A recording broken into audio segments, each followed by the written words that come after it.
I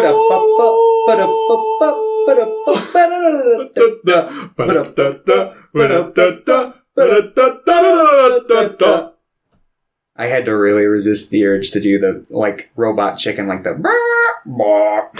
at the end there. Get up. Come on, get down with the sickness. Get up. Come on. She said, get down with the sickness. Fucker, get up. Fucking, what's that guy's name? Richard Cheese or something like that? The Cheese Meister. Yeah. Yeah. Hey, everybody, welcome to episode 102 of Screen Weens, Season 2. Season 2, and we're covering Season 2 of the Romero Dead films, and also a Zack Snyder movie. Yeah, we haven't done that in 14 episodes. Wow. And hopefully we don't do it again for at least another 14. Oh. Oh, no. I guess we'll see. I just wanted to watch the Snyder Cut again. Oh, I see. That's what I picked this week. We're watching the Snyder Cut again, but the black and white version. Oh, of course. Of course. And we'll do a versus and we'll compare it to the other 4-hour version. That one's called Zack Snyder's Justice League. Justice is Gray. Is it really? Yeah. Anyway, yeah, so we're going to be talking about the 1978 cult classic Dawn of the Dead, as well as the 2004 Zack Snyder action horror zombie film Dawn of the Dead. They share a name and a location. That's about it. Yeah. There's some loose similarities. I'll get into it. But, you done anything else this week, Thomas? No. Oh, wow. Just nothing. I worked a lot. I had a family member from out of town, so... Oh, I thought you were going to say die. No. So, yeah, just kind of stuff on that front. What is that, by the way? Is that... Oh, that's from the High Republic. Okay, I was like, I don't recognize any of these people. I almost thought it was Ahsoka Tano, Obi-Wan, and someone else, and I was like, wait a minute. That's not a Togruta. She just is wearing something. Her face looked kind of orange, which is why I jumped to that, and I saw, like, the white... No, it's from the new book, The Rising Storm. There was a mini poster in the one I got. I have my fucking my little Star Wars shelf over there. That's not ever in view. I bought the new book. I still haven't read most of the High Republic, but once I finish this month's Read Weens, I'm going to jump into that probably. I need to finish Master and Apprentice as well, but hopefully I can do that soon and then just like... But I've also been thinking about maybe picking that for Read Weens. Because it would be 2 books instead of, 3. And I mean, 2 books, that's fine. I think 2 books is fine. Yeah, that'd be fine. But yeah, I've done some stuff this week. I've read most of Parasite. I think I'm 40 chapters in. Okay. And there's like what? 64. Yeah. And the new Gundam movie is out. Oh, okay. Hathaway's out, which is a sequel to Charge Counterattack. It's the first in a trilogy of films that covers the book. Yeah. Best movie of the year. Oh, okay. It's incredible. I've seen it twice already. It came out the first, and I've seen it twice. Me and Pierre have watched it twice. Yeah, I need to get caught up on at least the core Gundam series so I can get through that. Well, I felt fine because I watched Charge Counterattack first. That was the first thing I watched, which made no sense. But me and Pierre also started watching Zeta Gundam. We're only 5 episodes in, but... And then we saw Hathaway was out. We're like, we need to watch it! Dynasty Warriors, the movie, is also out, which we'll probably be watching today. The new Ava rebuild that wraps it all up, all the rebuilds is... Is it done? Is it out? It's supposed to be coming to Amazon Prime here shortly, which I'm not super ecstatic about, because Amazon Prime. Yeah. But at least it's available to watch somewhere. Yeah, so I'll probably have to bite the bullet on that one. Yeah. But. And we watched new episode of Loki. Okay, spoiler for the new episode of Loki because I have to say it. The Thanos copter is in it. Oh, okay. Nice. The series isn't good. I will say that. I've not been enjoying it. There's probably 5 minutes of each episode that I'm like, that is good. And that's yeah. Pretty much I've heard from 3 people who have watched it and all of them have been like, Not good. It's like the writing's really bad. Like, they don't take, I feel like, anything into account. Yeah. Like character decisions or like what this means for the universe as a whole or just like anything. And if it was just one of those things, I could forgive it, but it's all of these things. And I'm just like, who the fuck wrote this? The music in it's pretty good. But like the effects isn't very good. The acting is not great. Owen Wilson's really good in it. He's like the best part of it. Tom Hiddleston's all right. It's really weird because he's supposed to be playing Loki from 2012, and it cuts from like a clip from that to him now. I'm like, that guy looks old, and Tom Hiddleston doesn't look old, but he looks old in comparison to 2012 Tom Hiddleston. I know what you mean. It's like when you go back and like watch a TV show from like the last season, jump back to the first, and you're like, what the fuck? They're babies. Like, look at I always see clips from like the new episodes of It's Always Sunny, and like some of them look good. Like Max still looks pretty good because Max like lifting all the time and stuff, and Charlie Day looks pretty, but like Dennis looks like he's a mummy. He's definitely aged a little bit, but you know, it's probably all that pent up aggression. Yeah. The implications.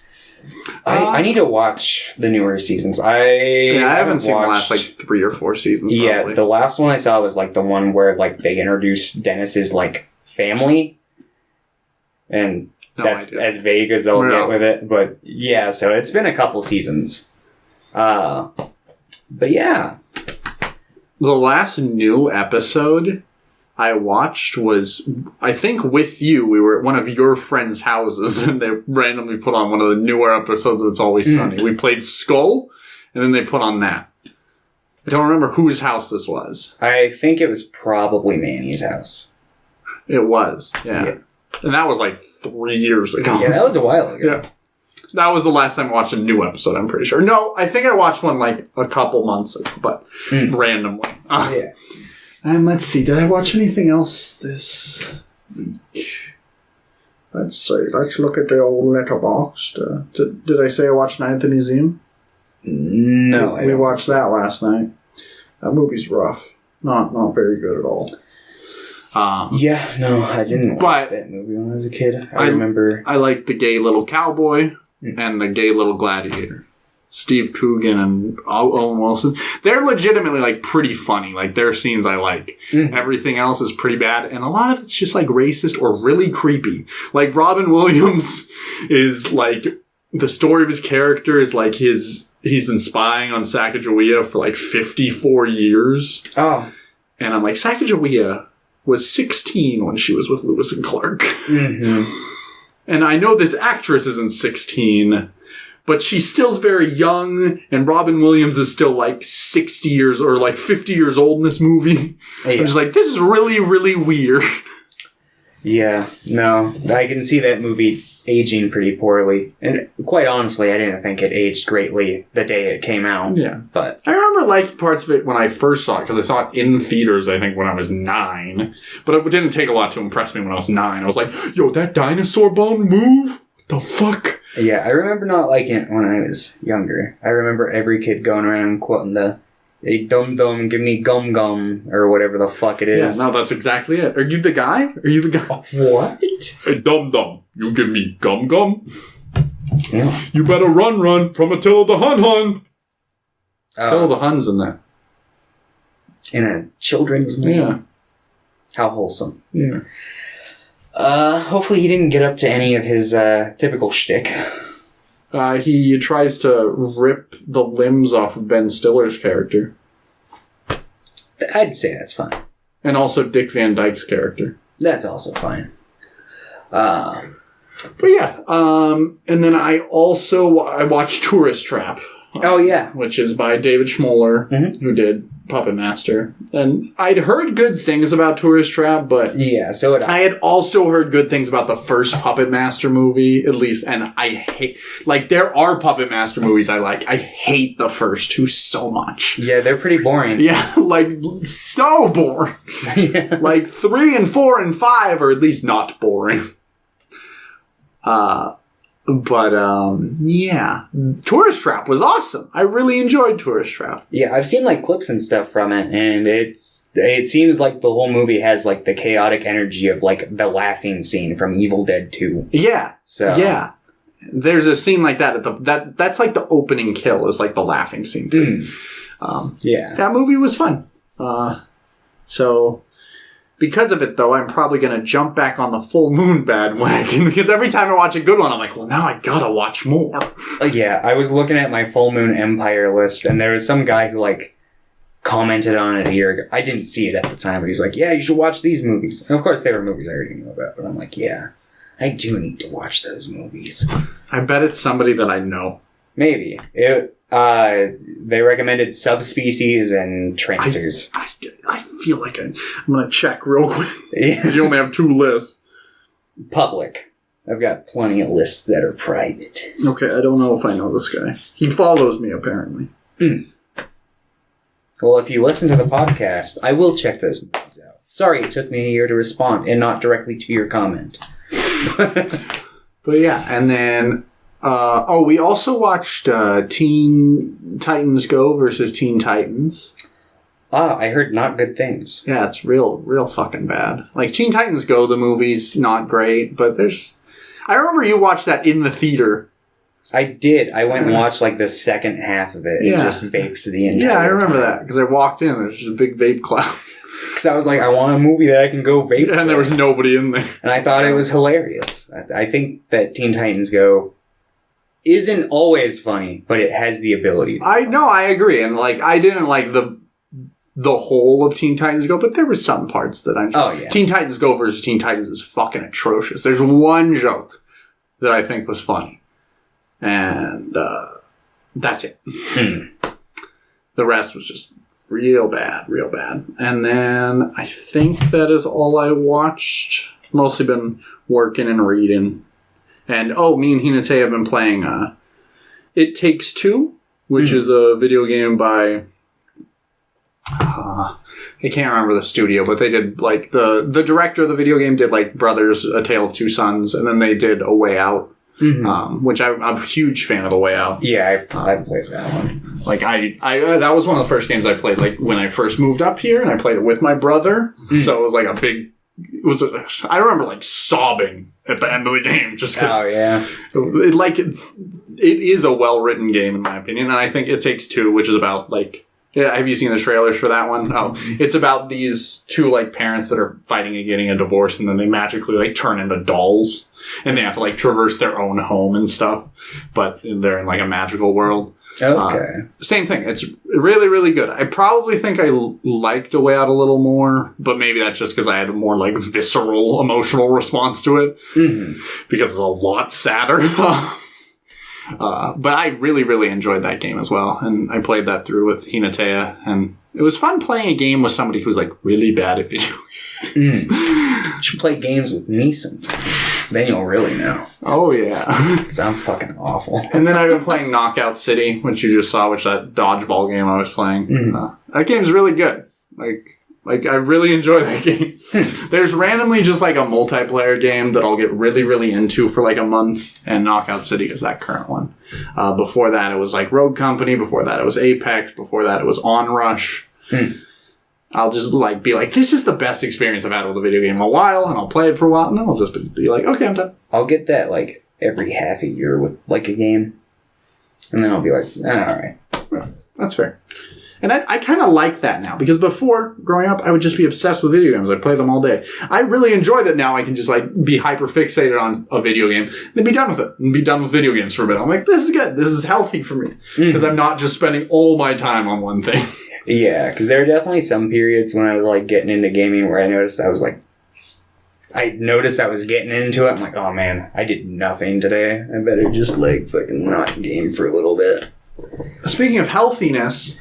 for those who don't know, I went to the doctor a while ago, got my blood work. I had the lowest vitamin D count my doctor had ever seen. So I've been taking supplements for like a month now, and I feel great. I legitimately feel like the best I've felt in like 2 years, probably. Like, I still have depression. That's not something that just goes away by taking vitamin D supplements. There was the hope. But I'm not like... My depression got real fucking bad the last couple months, but I feel great now. Like, still got that depression, but I feel like I can fight. Well, that's good to hear. And I like can get up in the morning, and I don't feel... It's just... I'm like, whoa, is this what it feels like to be a human? Instead of like a robot. So, yeah. Well, hell yeah. Hell yeah. I'm glad to hear that. Are we ready to talk about the movies? Yeah, we can. No questions? I don't think so. It's the end of the air. No more questions. I guess after 100, Pierre just doesn't give us questions anymore. He makes videos now, so it's... That's fair. That's fair. All right, let's talk about George Romero's Dawn of the Dead. Oh my gosh, you have it right there. I do. This is my set that I bought used as a kid. I had to find this, and I watched a cut that was 2 hours and 20 minutes. So I think that's the director's cut. Yeah, I think you watched the extended cut then. Okay. Did it have like more of the cops who are like, "Come on, Skipper, we've got to go," and like.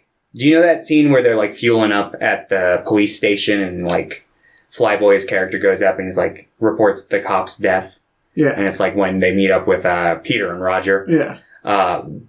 Was there an extended period with the police that you saw there? Or there was a bunch of guys that showed up and they're like, we should take their helicopter. But then they took a boat. Okay, so yeah, you watched the extended cut. Because in the theatrical cut, it has a really awkward edit of this scene where they cut out basically all the interaction with Fran and Peter between those two. And then like when Roger, not Fran and Peter, Fran and Steven. And then when Peter and Roger show up, they like scare those guys away essentially.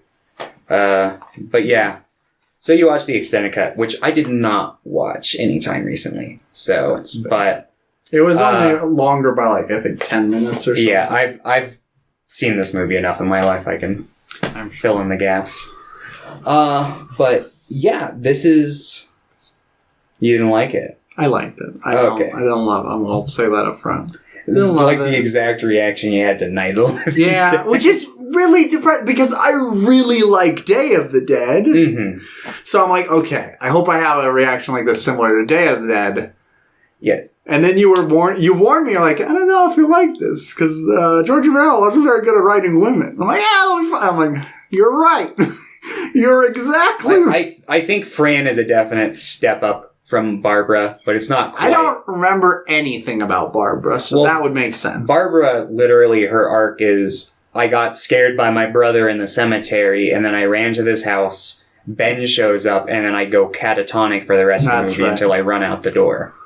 And then Fran's arc is she got scared, and then she stayed in the top of the stairwell for the whole movie. I think Fran has more of an arc than that. I mean, most of it. But there is a large chunk of the movie where she's not doing much, especially towards the beginning. And I think George was trying to create like an arc for her where she goes from like kind of like a Barbara archetype to something more. To a helicopter pilot? Yes. Well, I mean, she learns to kind of stand up for herself. Yeah.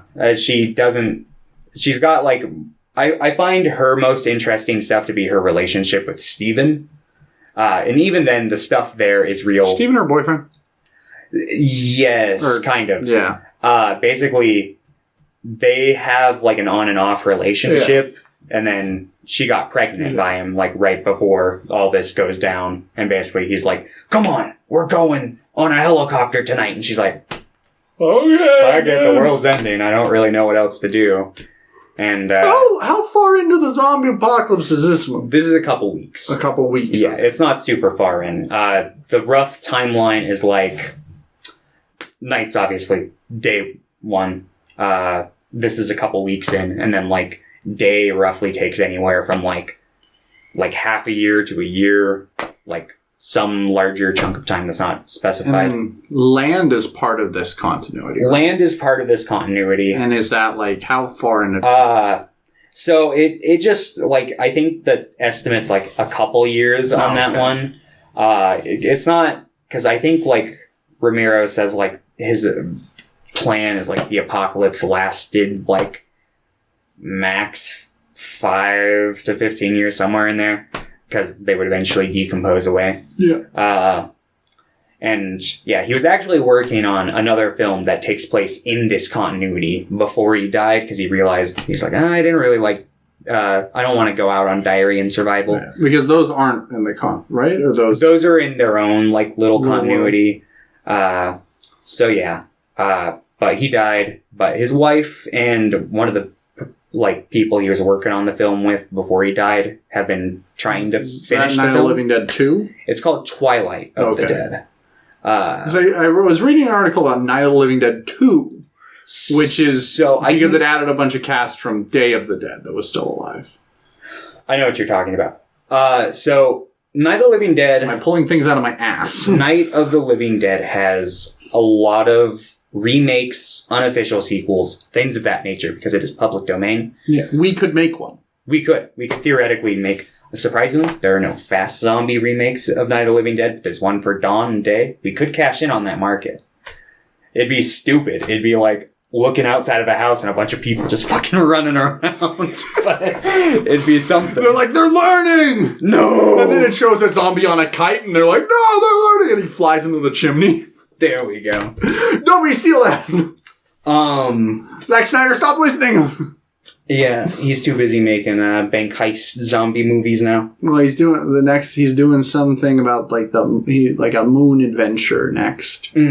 Some sci-fi thing. The Trip to the Moon 2. Where the aliens are faster and there's more explosions. Yeah. But anyway, so yeah, Dawn of the Dead. This is the sequel to Night of the Living Dead. It's very low budget. George A. Romero probably wasn't going to make this movie because basically after Night of the Living Dead, he didn't make any money from that movie because he forgot to put I don't know if it was him specifically, but somebody messed up. Forgot to put the copyright notice when they made the new title of the film, which was Night of the Living Dead, because it was called Night of the Flesh Eaters originally, and Night of the Anubis was another working title print. Yeah, then the producer's like, no one knows who the fuck Anubis is. Change it. So that doesn't have anything to do with this movie. It's like the god of death. Yeah, but what? I guess it was going to have more, like, explanation, maybe, but... Yeah, so basically, he just made that movie, then didn't make any money from it. A bunch of studios came and were like, dude, make more movies like this. And he was like, no. Because he didn't want to get typecast. He didn't want to get boxed in. And then he made There's Always Vanilla, which didn't make any money. Then he made Season of the Witch, didn't make any money. The Crazies, didn't make any money. So he's like, all right, maybe I will make a sequel to Night of the Living Dead. Some zombies. And he had this idea, but it was a little big for his pockets, and he wasn't doing well in his subsequent films. So, like, they were like, we can't really make this. Then Dario Argento reached out to him coincidentally and was like, I want to connect with you and make a sequel to Night of the Living Dead. And he's like, well, how funny. My Goblin needs to be on the soundtrack. Well, of course. It's the requirement number one.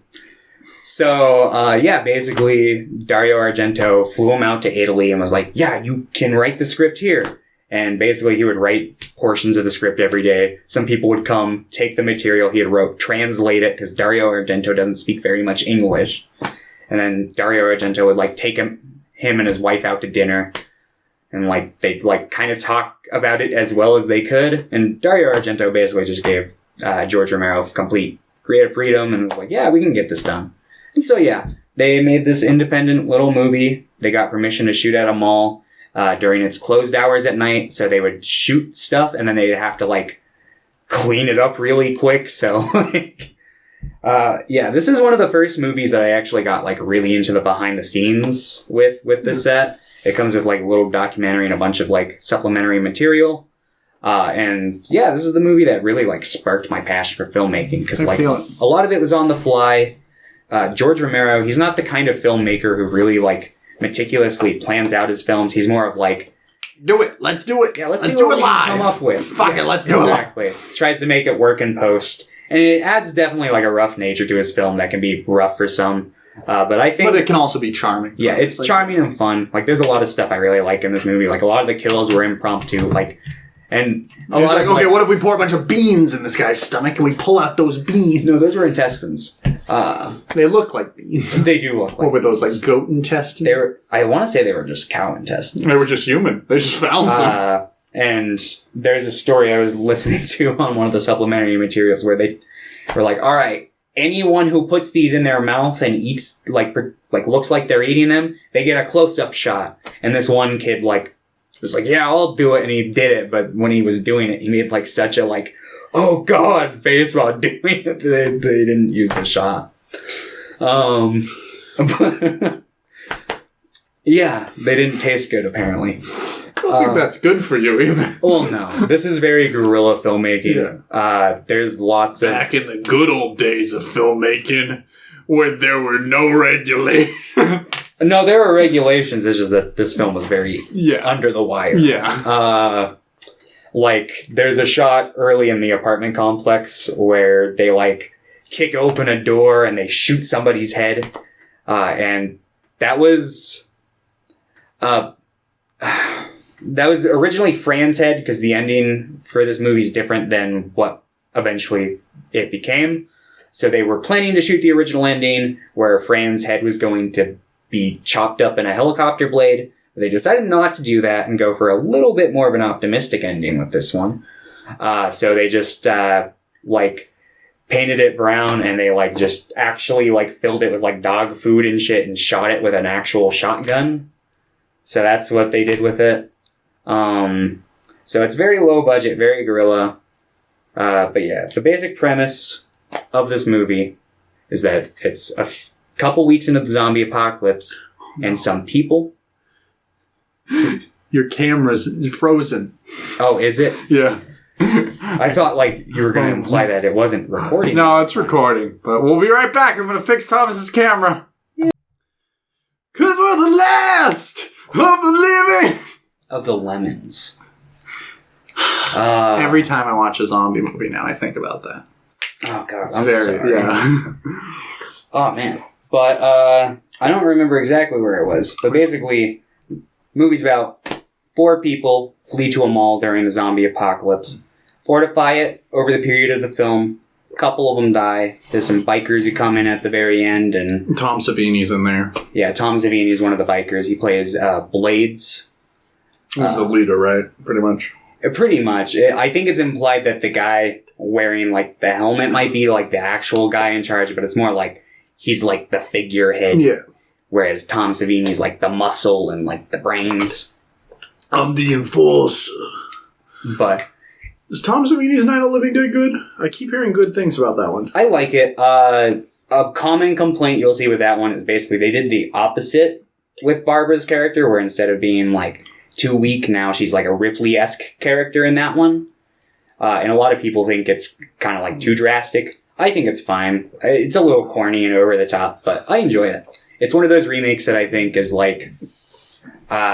potentially better than the original, depending on your perspective. Would I like it more, probably? Probably. Because it's got Tony Todd. The casting's really good. Does he play Ben? Yeah, he plays Ben. That's awesome. Oh, I gotta watch that. Yeah, and it does what a good remake, I think, should do, where, it knows that people watching it have probably watched the original, so it kind of subverts their expectations with it a little bit, but not enough to where it feels like it's, so left field that it's different. So it's an interesting watch. I really enjoy it. Sorry, I keep distracting you. Oh, you're right. Yeah, so they're in a mall, and that they're in the mall the whole time, and then bikers come, and then 2 of them escape. There's some portions of the film earlier that don't take place in the mall. We see... Yeah, I don't like those parts. Yeah. It just kind of feels weird. That's what I appreciate about Zack Snyder's, is it takes them, I feel like it's 8 minutes before they get to the mall. It's the initial opening sequence is 10 minutes. Then it gets into the Johnny Cash opening song. And then from that point on, it's pretty much all right, let's go to the mall. This one, it takes a little build up. You get familiarized with the characters a little bit. I like the stuff before the mall, but with a caveat. Because something that should be acknowledged about George Romero. He hates women. Just kidding. I don't think he hates women. He's never met women.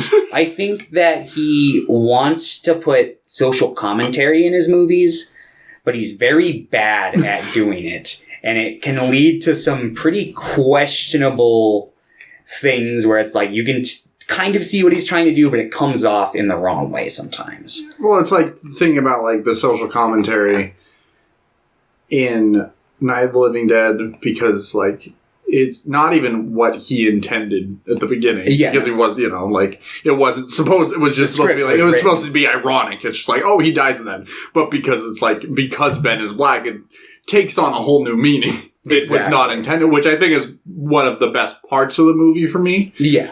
And George Romero was just like, oh, that's neat. Yeah. And so he tries to kind of recapture that same magic, but when he's trying, it's clear that it doesn't come off. Like, there's some lines where it's like, you can tell he's trying to portray people as being like kind of shitty.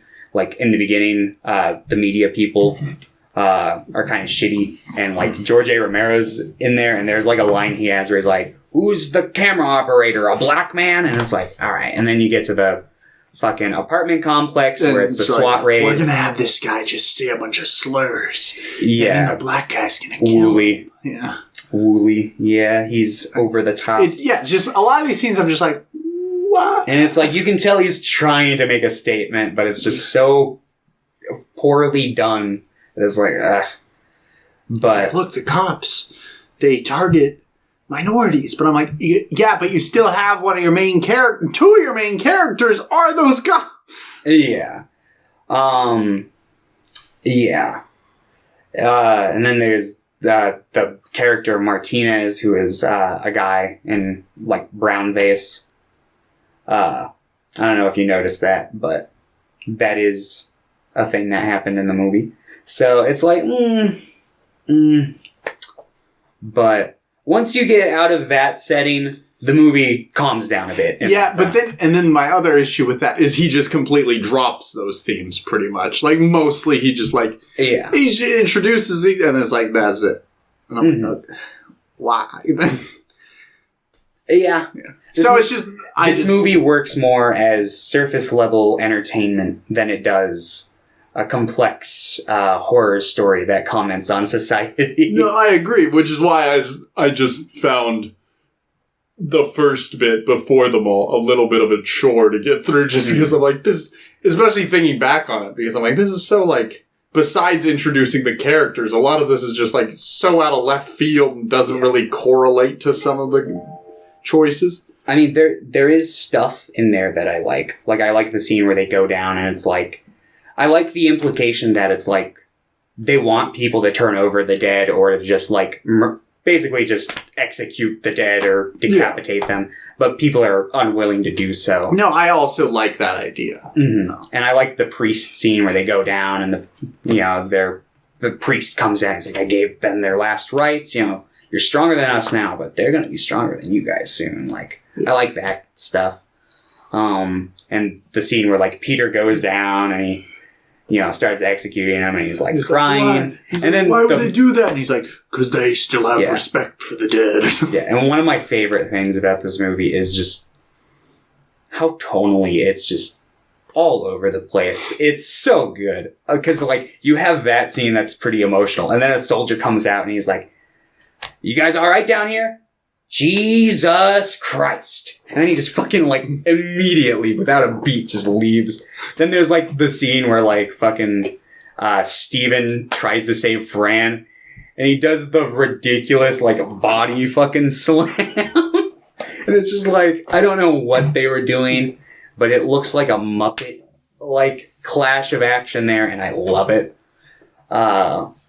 And yeah, there's just like little corny things like that. I like that the movie has a sense of humor and it isn't just completely like trying to recapture the kind of dark, like almost nihilistic tone of Night of the Living Dead. Yeah. And I do like that this went for a more optimistic ending, or at least open to, it's like, oh, we're going to run out of gas, but there at least is the chance that we can get somewhere safe or something. Mm-hmm.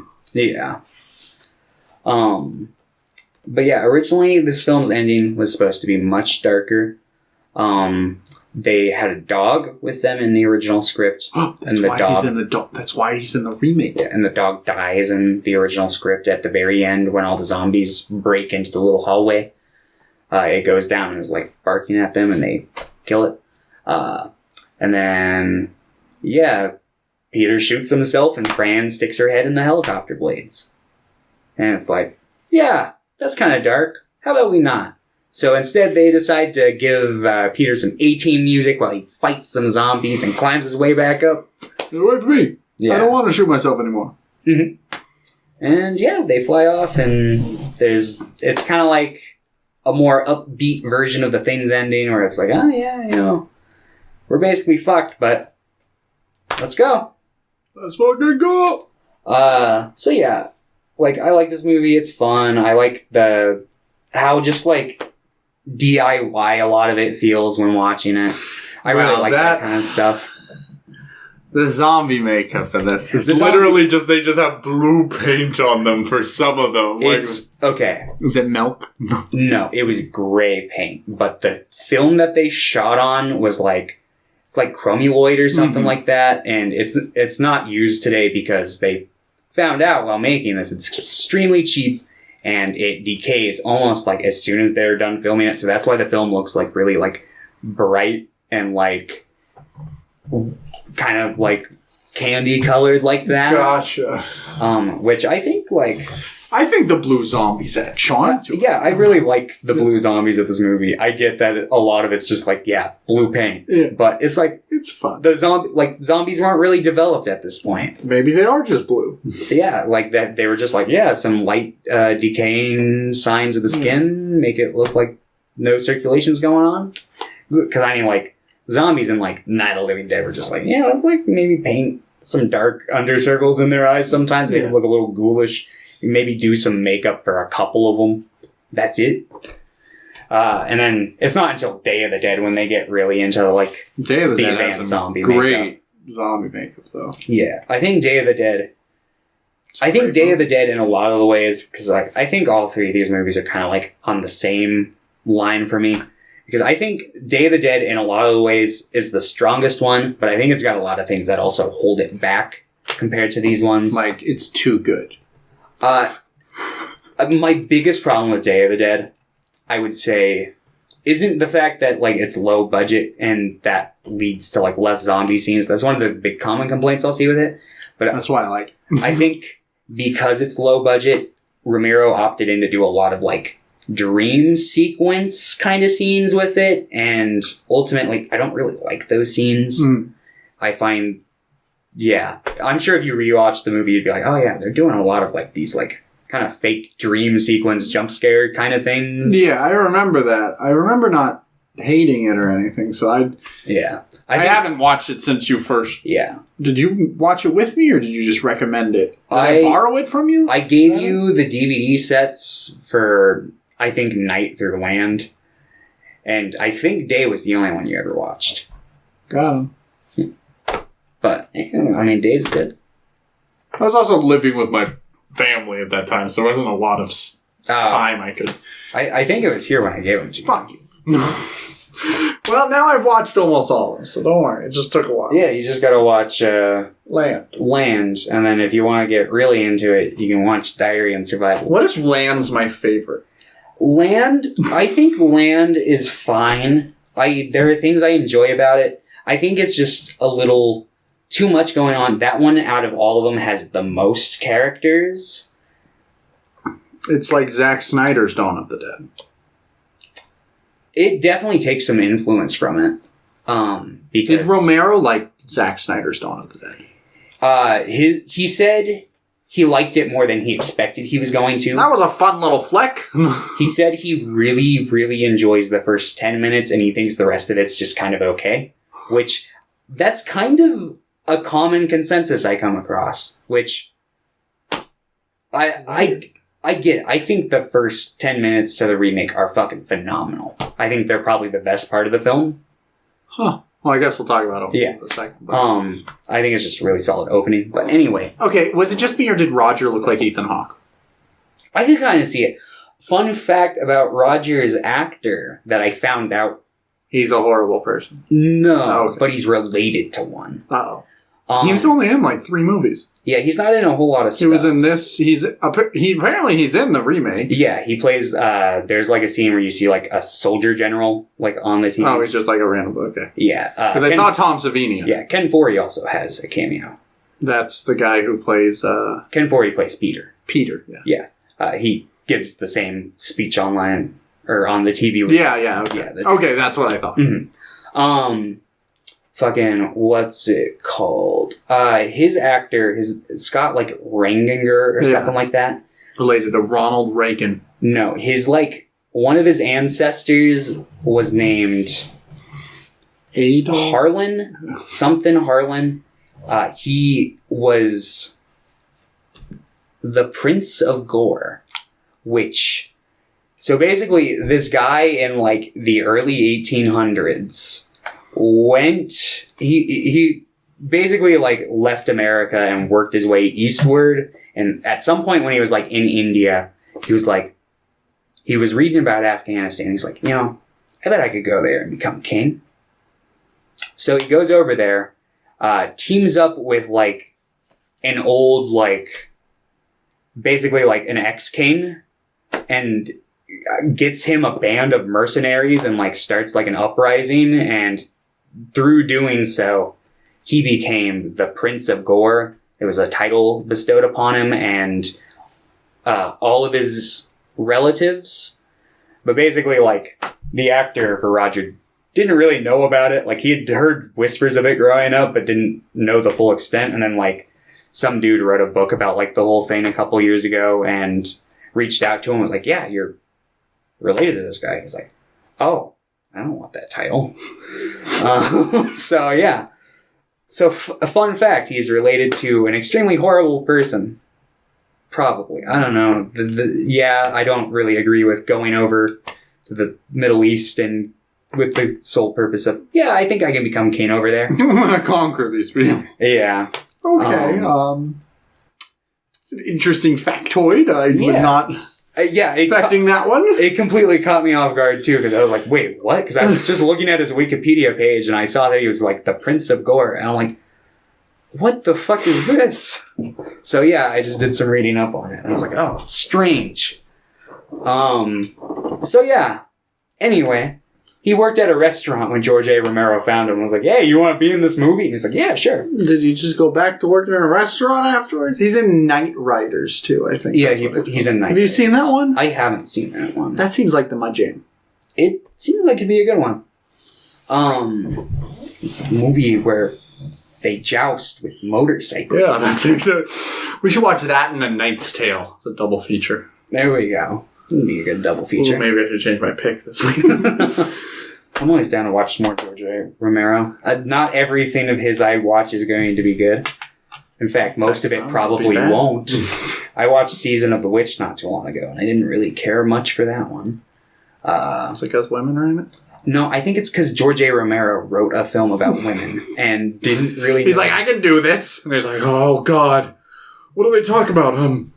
Sandwiches. They're witches, right? They're witches. They hate men. Yeah. But yeah, so that'd be one I'd like to see a remake done with. We could do that. Well, not us. I don't want to make that movie, but maybe an actual woman could do it. Jennifer Kent. Get on it.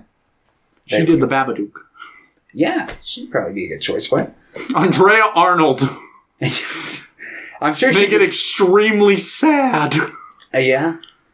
It'd honestly probably work for that story. But anyway, Dawn of the Dead. I like this movie. It's got my all-time favorite zombie performance in it. David Emge as Flyboy. I think it's just such a fucking unique zombie performance. He really, like... I don't know. His walk is super good. I like that he dangles just the gun on his finger. Like, it's just a solid zombie performance. I don't know what to say about it. But yeah. This is one of my favorite movies. I just think it's a lot of fun. It's got a lot of issues, clearly. I feel that way about all of George A. Romero's movies, but that doesn't stop me from having just... Well, until you see Knight Riders. Until I see Knight Riders. Which will be perfect. Yeah, I'm sure. But, even through all the blemishes that his filmmaking has, I always seem to have a good time. I always really enjoy it, and it takes me back to when I was a kid and I just watched these movies for the first time. I wish I watched good movies growing up. I watched School of Rock. School of Rock's a great movie. Like, most of the movies I watched was like Night at the Museum. Some bullshit.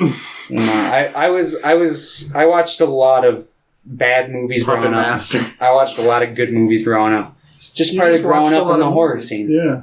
I didn't watch movies growing up. You played I don't video know what games. the fuck I guess, but... Where most kids played video games, I watched movies.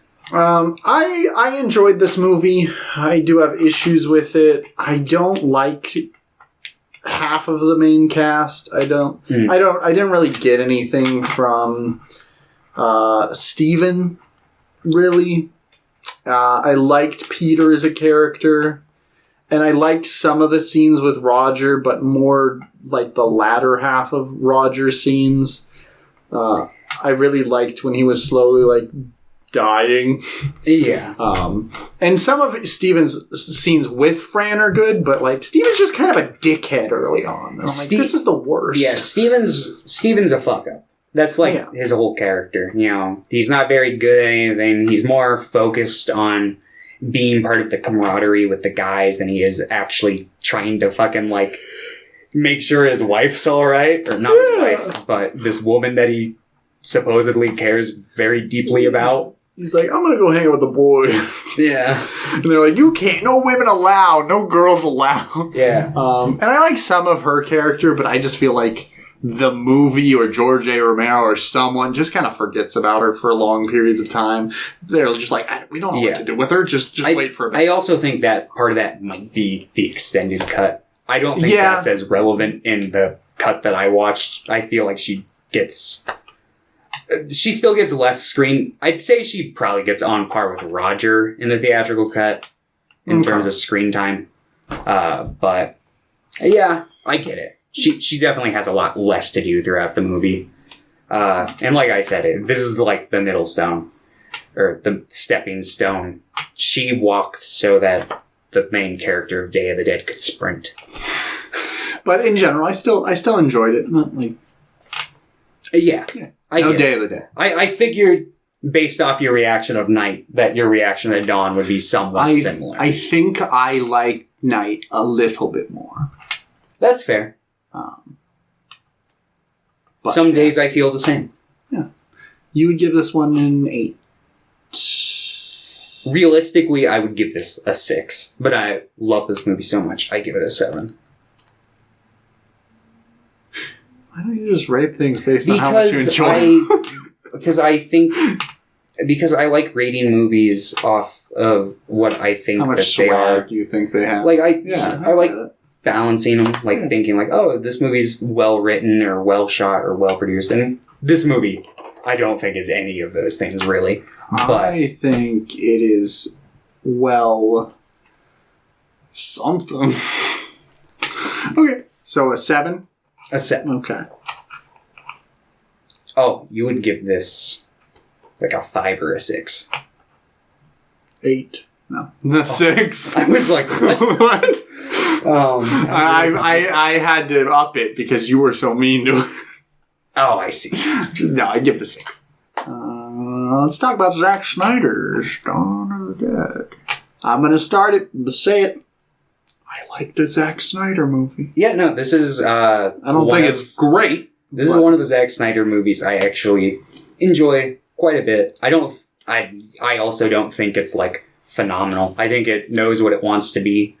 I think it sets out to execute it pretty well. It's a zombie action horror. I watched the extended cut of this one as well. I didn't. It's like 7 extra minutes. I needed to rent one of them, and I'm like, I'll just watch the one with 7 extra minutes, the unrated cut. The only thing that I noticed was missing was I remember there's a scene during the Down with the Sickness scene where Phil Dunphy is like doing the one chick, but that's like the only part that I was the baby scene in the regular cut? Yeah. that scene's fucking stupid. Yeah. That whole... That whole arc is kind of fucking stupid. Yeah. I kind of like it in concept. Like, I like the concept of a guy who's like, hey, I was kind of... family. I was kind of trying to get my life back together before all this started, and he's, like, in denial throughout the whole thing. Like, I like that in concept. I don't really like the execution of the end of that arc, though. I agree. I 100% agree. It's the dumbest scene in the movie, for sure. And I feel like that's a pretty big consensus of people agree with that. I remember seeing this movie. I've seen the last third of this movie on TV when I was like 12, probably. Because I remember them modifying the trucks and going to the dock and stuff. I remember all that stuff. And I was like, I'm excited for that. That was really epic. And like, it was pretty fun. It wasn't as epic as I remember. Probably just because this was 2004 and this didn't have like a giant budget or anything. But this movie's pretty similar in the sense that they all go to a mall and stay there for the vast majority of the movie. A bunch of them die because this time there's like 12 of them. Yeah. And then they go to a boat, and then I fucking hate the ending of this movie. I actually like the ending of this movie, but I just I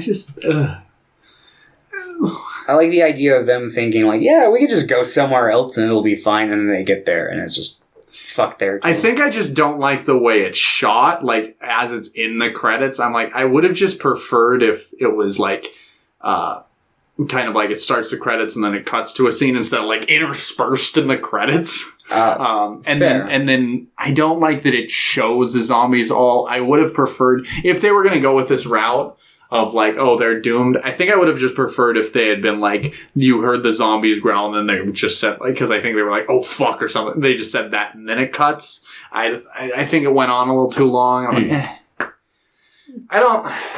and I guess I don't hate the ending. I'm just like, whatever. Yeah. I really enjoy that the main, who I view as like the main character for a lot of it, works at Best Buy. At least he's one of like the three main characters. He's the what's his name? Is it CJ? Is that his name? No. Which one's CJ? CJ the black guy? Who's Ving Rhames play? He's the cop. Yeah. Kenneth, that's his name. Yeah, that's what it is. Yeah, there's Kenneth. It's Anna is the nurse. Yeah, she's like the main character. Yeah. Then there's... Fuck, I forget the... Michael. Is Michael the guy who... Yeah, he works at... The guy who's like, I was a great sold... father, terrible husband. Yeah. Yeah. And then dude's like, how come you're telling us orders? What the fuck do you do? And he's like, I sell TVs at Best Buy. Yeah. I like his character. I actually like quite a few of the characters. There's like Ty Burrell's characters. Is that Steve? Yeah, he's like a dick and he doesn't like... Yeah, that's Phil Dunphy from Modern Family. Yeah, he doesn't do anything except have the boat keys. So that was a little annoying. I'm like, oh. Yeah. They have boat keys. Then he dies. And we get to see him fuck some lady. Yeah. Glenn was kind of some of the characters were just kind of like nothing characters. Yeah, a lot of them. Like a lot of that batch that came in on the truck. Partway through the movie. Just like fodder for later in the movie. I don't really like how Andy dies in this. Andy is the one security guard, right? No, Andy's the one that lives across the street that they go to get. Oh, yeah. I'm just like that. I feel like he'd be more prepared than that. Like, only like 3 zombies ran in there, and he was the one opening the door.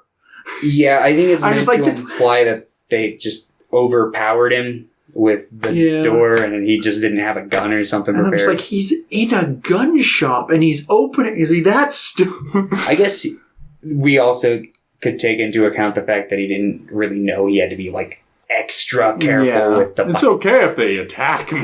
Yeah. And I guess you could go, well, he was really hungry. He was, like, maybe starving and, like, not able to function. But it was just like, eh. Yeah. I didn't really like the end of his character. Most of the deaths I was fine with in this movie. I think my biggest problem with Andy is the fact that when he's a zombie, he goes up just to fucking give him a blood sign. It's memories. Yeah. They remember. That's what he does. And I'm like, well, then why would he go back downstairs? I would have been okay with it if he just stayed up there, like, waving the sign. See, I think that works in the sense of, like, when I think of that with the Romero films, obviously, like, in the earlier films, they, like, use weapons, like the little girl stab. But not something he's only been doing for, like, a week. But most of the time, when I think of it, like, they know, like, let's say, like, I died in my house. I would remember loosely that there are, like, neighbors around, and I might roughly know where they are based off, like, my instinct and my memory, like that kind of a thing. Not where it's like, I actually remember doing some stuff, and I'm going to try to do it. I thought it was kind of funny, but that was... Yeah. It's just like one of those things where it's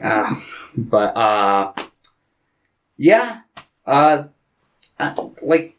It's sad fine. because I actually think that's like there are parts of this that I like substantially more than the original. Like there are parts that I'm like, yo, this is awesome. I really, really like this. And then there's really, really dumb stuff where there's characters I really don't like.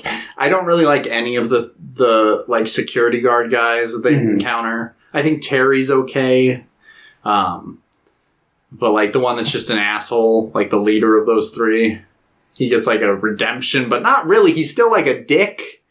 Yeah, I used to view his redemption as more redemptive, but when I was watching it this time, I'm like, why did you stay behind? Literally. I'm like, he's like, I got this. I'm like, what? The boat's right there. Like, there's no one pinned in there. Yeah. I think what it is that he wanted to take out some of them with an explosion to buy time. Otherwise, I guess, but he tries to go through the other door, and he's like, oh, it's jammed. I'm like, what are you doing? I don't know. And then the other security guard just calls. Terry's like, I want an iced foam latte. And he just calls him the F slur. I'm like, oh, thanks. Yeah. Like, Bart. And then he dies. Like, good. Got him. Yeah. But yeah, like, I really like Ving Rhames' character. I really like Michael. I like Anna. Mm-hmm.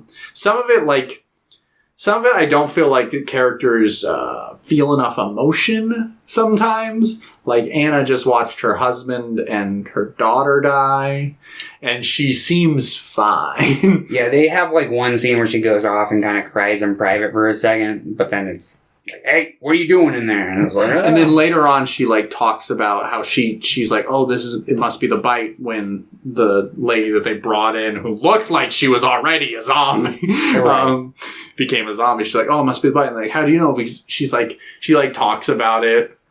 But the way she talks about it, it feels like, even though she says it was just yesterday, it feels like she's talking about something that happened like 10 years ago. She's like, yeah, I once knew someone this happened to. I'm like, what are you doing?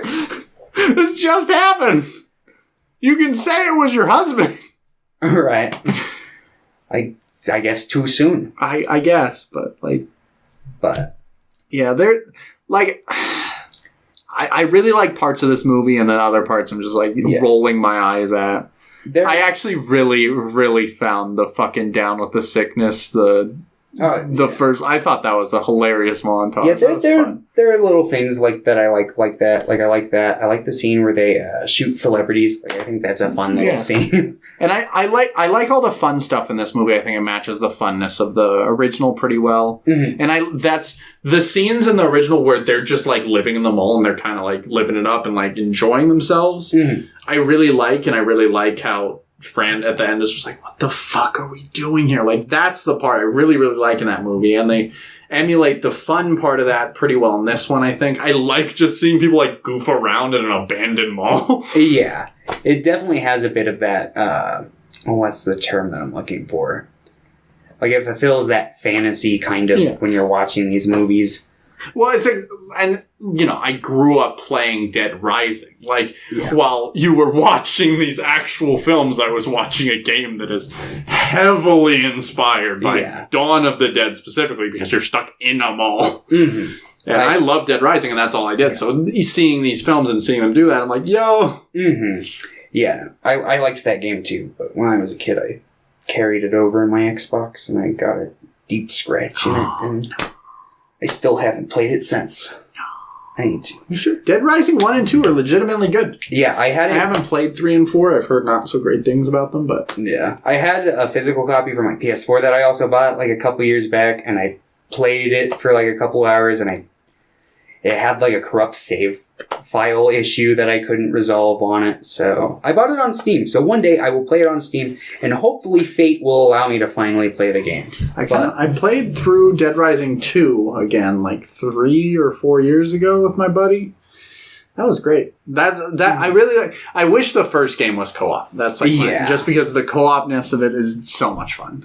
Maybe one day they'll maybe do since it's trendy, a remaster where they can implement that. They've remastered Dead Rising. Like, they've remastered it before. I'm like, why wouldn't you just put in co-op? All right. Like, too much effort, I guess. Yeah, Capcom does not like putting in effort sometimes. Most of the time. A lot of gaming studios, unfortunately, do not. The Resident Evil show just came out today. Oh, did it? Infinite Darkness. When does that take place? Does it say? I don't know. It's about Leon, though. So I think after 4? Then I can't watch it. I gotta play 4. Maybe before 4. I don't know. I think 4 takes place before 2. Yeah. No. Yeah. No, it does. Yeah. I've played a little bit. I'm pretty sure it's 4 and then 2 and then 7 and then... No, I'm just making shit up. Believe me. I don't know the timeline of Resident Evil games. I just play them and usually not like them. Just, 1 through 8.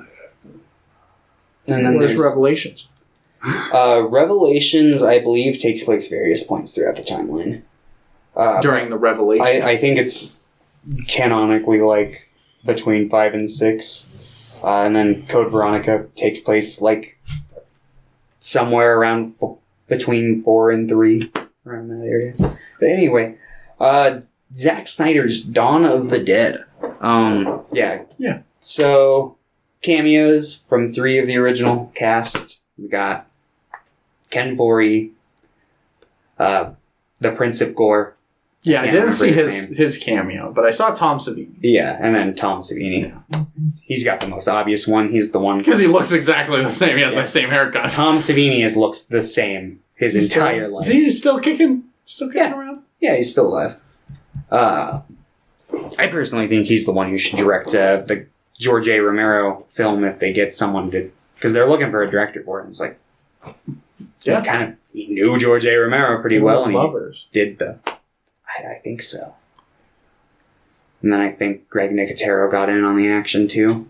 Tommy Wiseau should be in the new Dead film. He should. He should play the main zombie. I think David Lynch should direct it. Not really. Yeah, but I like this movie. Yeah. Yeah, I like it. It's good. The first, like I said, I think the first 10 minutes is probably my favorite portion of the movie.